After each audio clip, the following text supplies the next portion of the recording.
আজ 25শে বৈশাখ, বাঙালির হৃৎস্পন্দন বিশ্বকবি রবীন্দ্রনাথ ঠাকুরের শুভ জন্মদিন।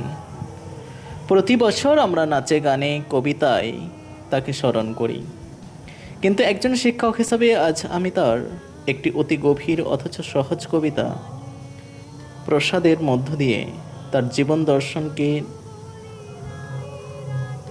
তোমাদের সামনে তুলে ধরতে চাই। প্রসাদ কবিতায় কবি লিখছেন, দিয়েছ যা দিয়েছ আমায়, তারই মাঝে খুঁজি তোমার প্রসাদ খানি পেয়েছি কি বুঝি। এই উক্তির মাধ্যমে রবি ঠাকুর আমাদের এক বিশাল শিক্ষা দিয়েছেন।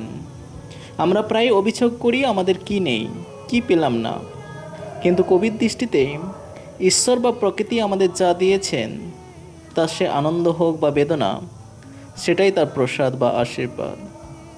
আমি মনে করি একজন শিক্ষার্থীর জীবনে এই প্রসাদ বা গ্রহণ করার মানসিকতা খুব জরুরি। আমরা যা পেয়েছি তাকে ছোট না করে কৃতজ্ঞ চিত্রে গ্রহণ করতে শেখাই হলো প্রকৃত শিক্ষা। কবি বলেছেন, যা কিছু ভালো তা কেবল আমার একার কৃতিত্ব নয়, তা মহাজীবনের এক পরম দান। তোমাদের মেধা, তোমাদের প্রতিভা সবই সেই পরম আশীর্বাদ। রবীন্দ্রনাথ শিখিয়েছেন জগতের সাধারণ জিনিসের মধ্যেও অসাধারণ আনন্দ খুঁজে নিতে। বড় নম্বর বা বড় পদ নয়, বরং মানুষ হয়ে ওঠার মধ্যেই জীবনের সার্থকতা। আজকের এই পবিত্র দিনে আমাদের অঙ্গীকার হোক, আমরা কেবল বইয়ের পাতায় রবীন্দ্রনাথকে সীমাবদ্ধ রাখবো না, তার প্রসাদ কবিতার মতো আমরাও যেন জীবনের প্রতিটি দানকে হাসি মুখে গ্রহণ করতে পারি। তিনি আমাদের যে উদার আকাশ আর মাটির পাঠশালা দিয়ে গেছেন, সেখানে যেন আমরা ভয়হীন চিত্তে মাথা উঁচু করে দাঁড়াতে পারি। রবীন্দ্রনাথ কোনো বিশেষ দিনে বা মূর্তিতে আটকে থাকার মানুষ নন।